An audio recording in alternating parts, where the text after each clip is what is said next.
Ok, meus alunos, vejam só, nós fizemos a revisão da segunda unidade e agora irei fazer com vocês a revisão para a recuperação. Revisão também da segunda unidade. Professor, e o que vai cair na prova dessa revisão de recuperação? Pois é, vou passar para vocês aí. Joga aqui o quadro para mim, por favor. Aí mesmo, cadê? Ah, esse meu produtor, ele é top das galáxias. Eu vou sair da frente, olha aí. Então eu tenho aqui, ó, a avaliação de recuperação. Agora eu vou fazer uma revisão de recuperação e depois eu irei passar a prova para vocês. Então, aqui nós iremos ver sistema feudal, a Igreja Católica e a cultura medieval.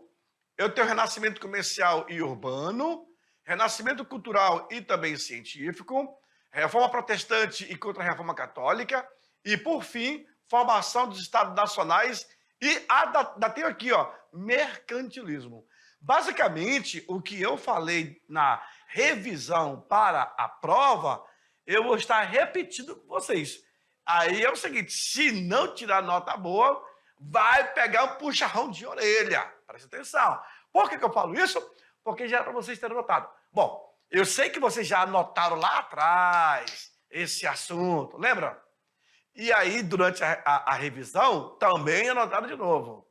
Então, tá bem mastigado esse conteúdo. Tá certo? Podemos começar? Joga na tela então, meu produtor. Isso, meu garoto. Então, deixa eu calibrar aqui a minha caneta. Beleza.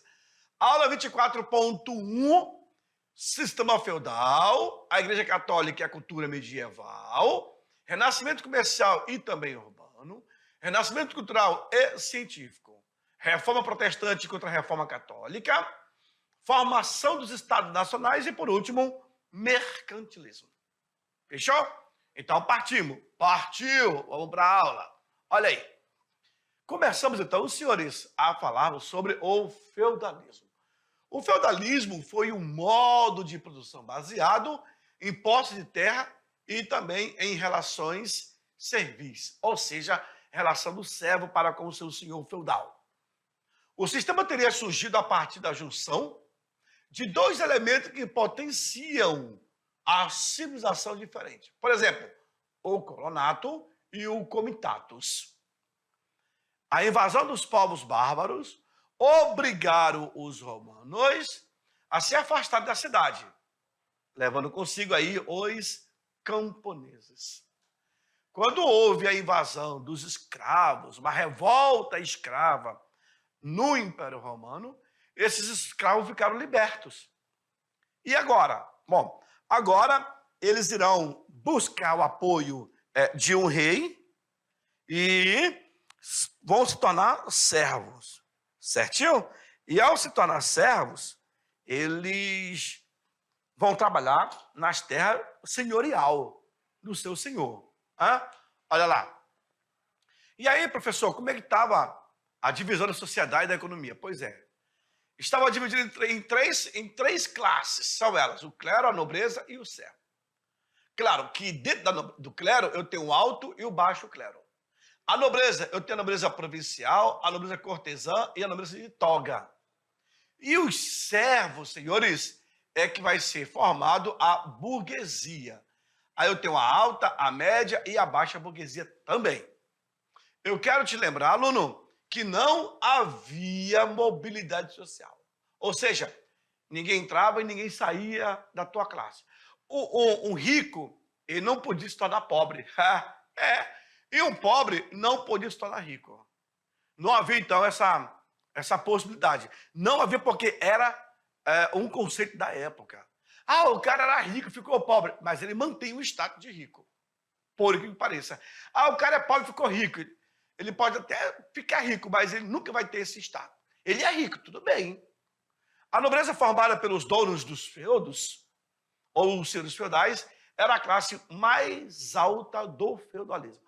A nobreza, que a gente sabe que são os senhores feudais. E aí partimos para a aula 15, que é a Igreja Católica e a Idade Medieval.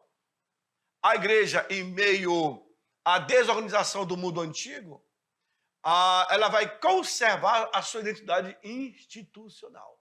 preservando inclusive elementos da cultura grega e romana. Quando acaba o Império Romano, a única instituição que vai permanecer unificada vai ser a igreja. Por isso que ela tornou um instrumento de unificação social diante da fragmentação política do feudalismo. A igreja, então, ela passa a ter esse controle.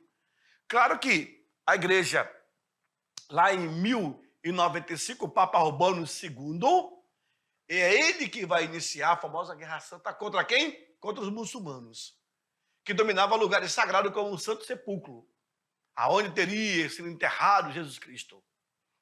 A população, então, atendendo ao apelo papal, se organizaram em expedições militares, conhecidas como cruzadas. No total aí, senhores, foram 8 cruzadas. Tá? De 1096 a 1270, a cristandade organizou 8 cruzadas, cada uma com uma característica própria, específica. Claro, deixando aí consequências marcantes na política e na economia da Idade Média. Só para te dizer que teve cruzada de crianças, cruzada de mulheres, de soldados profissionais, mas todas elas não conseguiram libertar a região de Jerusalém. Partimos aí, então, senhores, para o renascimento comercial e também urbano. As cidades, são chamadas de burgos, acabavam surgindo aí nas proximidades das rotas comerciais, onde tinha ali as feiras, os mosteiros, os castelos e também as catedrais. Próximo a essas instituições, irá nascer as cidades. Os habitantes que viviam nos burgos, basicamente, comerciantes e artesãos, eram chamados de burgueses. No início, grande parte dessas cidades eram cercadas por altas muralhas. Até hoje, você vê esse tipo de cidade na Europa, construindo aí núcleos urbanos fortificados, denominados de burgos. E aí, eu explico para vocês sobre o comércio e os conflitos com a igreja. A igreja católica havia um grande conflito de interesse, visto que o acúmulo de riqueza era condenado pela igreja. Por quê? Porque era necessário você contribuir para o bem social. A igreja dizia, ela até proibia, né? Que a avareza, você guardar e não doar a quem necessita, você vai para o inferno. Garoto. A Igreja Católica era detentora de grande parte do poder daquela época, mas seus poderes serão traduzidos após o vendaval dessa reforma protestante. E esse vendaval será dado por Martim Lutero, que vai ser convidado para ir até Roma, e aí ele vai ficar extremamente decepcionado. Renascimento cultural e científico. Pois é. Houve aí uma transição da Idade Média para a Idade Moderna, que vai ser marcada por inúmeras mudanças na Europa. Essas mudanças, inclusive, trouxeram novas formas de viver e também de se pensar do mundo, o que resultou num amplo movimento artístico e científico, chamado de renascimento cultural, ou o renascer do pensar, do agir e o de ser. O que renasceu foi a cultura urbana, a cultura ligada às cidades, com amplo comércio, vida intelectual, inclusive a apreciação de obras e de peças artísticas, como ocorria nas cidades-estado da antiguidade clássica, gregas e romanas, né? O auge do renascimento cultural foi o quê? Em seu âmbito cultural, ocorreu em meio urbano, acompanhando aí o também chamado renascimento comercial europeu. Os artistas e os pensadores daquela época, chamados renascentistas, expressavam em suas obras a nova visão de mundo, trazida com o humanismo e a valorização da antiguidade clássica.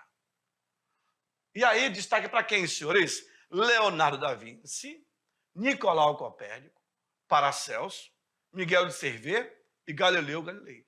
E tantos outros que estarão nesse movimento do renascimento cultural. Aí, trouxemos para vocês a reforma protestante e a contra-reforma católica. Lembra aí? A reforma luterana. Como que Martim Lutero começa esse problema com a igreja? Pois é, a igreja que era tão onipotente na Europa medieval, ela vai ser duramente criticada, principalmente por Martim Lutero, que era professor de direito, ele vai se converter ao cristianismo, se torna monge da Igreja Católica, um cara que tinha muita inteligência, estudava, inclusive, a igreja, os dogmas, etc., e colocava em prática, até que ele vai ser convidado pelo Papa Paulo, se não me engano, Paulo III, para conhecer o Vaticano. E lá, senhores, quando ele chega, ele se decepciona, porque o Papa teria colocado literalmente o céu à venda, através das indulgências. Então você pagava pelo pecado. Ah, eu tenho um pecado, eu quero ficar livre. É só você dar um bode, por exemplo. 5, ou então 5 galinhas, 2 patos. Todo esse produto a igreja vendia, ganhava dinheiro para poder investir na Basílica de São Pedro, na construção do Vaticano. O Martim Lutero, então, ele acaba se agregando à ordem dos agostinianos, quando ele se converte, e aí ele encontra na Epístola de São Paulo, por exemplo, uma passagem que diz: boas obras não faz o homem bom, mas o bom homem faz boas obras. Totalmente contrário à igreja. Mas a igreja dizia assim, que você deveria, sim, fazer boas obras. Lutero, revoltado, fixou as 95 teses que falavam sobre a atitude papal e a moralidade da igreja. Ele pregou essas 95 teses na porta da igreja de Wittenberg. E aí ele vai ser excomungado, ou vai haver a bula papal, ele vai rasgar em praça pública e ele passa a ser perseguido. Até que os príncipes alemães o protegem, e aí Martim Lutero acaba fazendo sua própria Bíblia. Reforma calvinista e anglicana. João Calvino nasceu em Noyon, na França, país que ele estudou direito e também teologia. Em 1536, João Calvino publicou a sua principal obra, intitulada como Instituição da Religião Cristã, na qual essa obra afirmava que o ser humano estava predestinado a merecer tanto o céu como o inferno. Ou seja, se ele fizer o bem, ele vai para o céu. Se ele fizer o mal, ele vai para o inferno. E aí, na reforma anglicana, eu tenho Henrique VIII, que em 1529 pediu para o Papa anular o seu matrimônio com a rainha Catarina de Aragão. Por quê? Porque ela deu um filho, deu uma menina em vez de um menino para ele. O seu pedido vai ser negado, porque o rei Henrique VIII queria casar com a Ana Bolena. E aí ele se revolta. Em 1534, o parlamento inglês aprovou o ato da supremacia, quando o próprio Henrique VIII se torna chefe supremo da igreja e também da Inglaterra.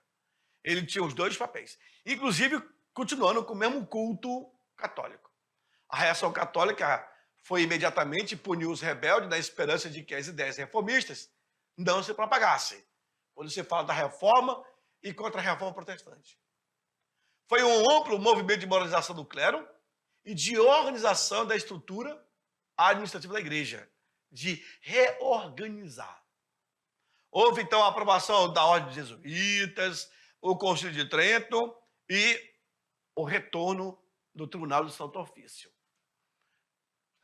Formação dos Estados Nacionais. Foi fracassada a tentativa de se buscar a unificação europeia. Quem conduziu isso foi a igreja. Além das guerras internas e externas, os interesses da burguesia, que era outro movimento com o fortalecimento do poder, que, na verdade, são as guerras camponesas. Assustados, então, com as rebeliões, os senhores feudais buscaram apoio do rei, que, fortalecido, podia muito bem controlar essas rebeliões com os seus exércitos. Aí eu tenho as 3 classes, o clero, a nobreza e a burguesia. A nobreza e o clero continuaram a ser a classe dominante na idade medieval. No processo de centralização política não foi a ascensão da burguesia, e sim o fortalecimento da aristocracia feudal, que é a nobreza. A religião, então, desempenhava um papel importante no plano educativo, também na fiscalização da moralidade e, na vida intelectual. Não como fundamento do poder, mas no dia a dia das pessoas. Por último, nós vimos aí o mercantilismo, tá? Que é se buscava aí o controle estatal da economia. O mercantilismo foi o sistema econômico do absolutismo, marcado aí pela interferência do Estado na economia. O Estado deveria, sim, intervir. Os reis, com o apoio da burguesia mercantil, foram assumindo cada vez mais o controle da economia nacional. Tá? Olha só o que se pensava na época. Predominava a ideia de que, com o acúmulo de riquezas, iria acabar proporcionando um desenvolvimento maior para o país. Então, quanto mais recurso entrar, mais dinheiro entrar, quanto mais venda você fizer, mais o país mais o país vai ficar estável, né, com a sua economia. Então, assim como o prestígio e o reconhecimento internacional. Claro que se falava muito sobre se vende mais e compra menos. É a famosa balança comercial favorável e o monopólio. Os governos, por exemplo, interessados numa rápida acumulação de capital, estabeleceram um certo monopólio sobre as atividades mercantis e também manufatureiras, tanto na metrópole como também nas colônias. E aí eu trouxe para vocês esses 3 exemplos aqui, ó. Tá? Aonde você importa mais, você compra mais. Ou você compra e vende no mesmo nível. Ou você vende mais e compra menos. Essa daqui é o correto, tá?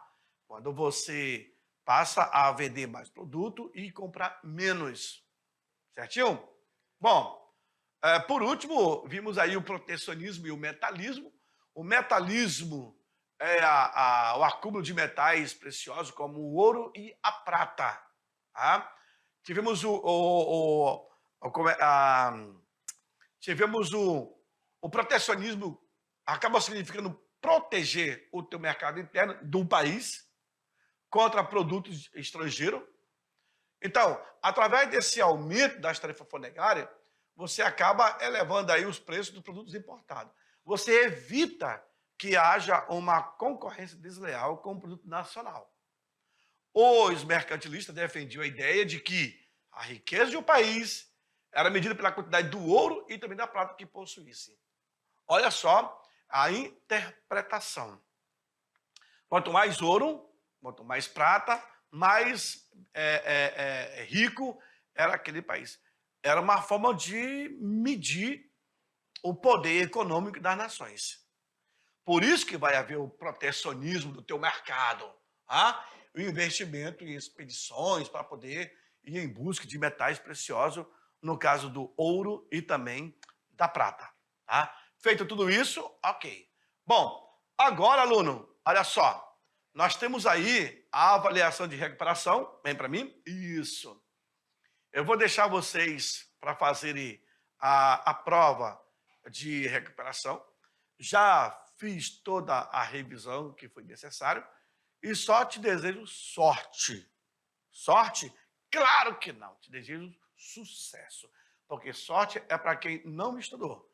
Agora, sucesso é para quem vai brilhar. E eu tenho certeza que você irá tirar uma boa nota depois da revisão e das explicações que foram externadas aqui para vocês, tá certo? Então, vai lá, capricha da prova e até a próxima. Tchau, tchau.